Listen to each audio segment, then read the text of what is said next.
Hello అందరికీ ఈరోజు టిఫిన్గా puri onion curry చేశాను. చాలా సింపుల్గా ఆయిల్ పీల్చుకోకుండా పూరి ఎలా చేశానో చూసేద్దాం వచ్చేయండి. ముందుగా పూరి పిండిలోకి 2 స్పూన్లు కరచినుక, అలాగే రుచికి సరిపడగా ఉప్పు, కొద్దిగా వంట సోడా, ఆయిల్ వేసుకుని బాగా మిక్స్ చేసి వాటర్ పోసుకుని పూరి పిండిలా కలిపేసి రెడీ పెట్టుకుందాం.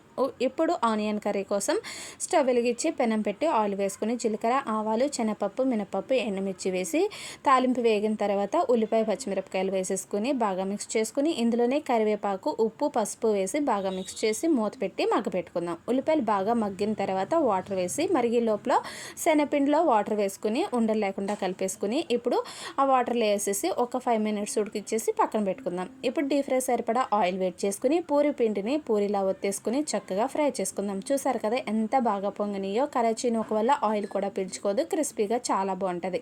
అంతే, puri with onion curry ready. ఈ వీడియో మీకు నచ్చినట్లయితే ఒక లైక్ కొట్టండి.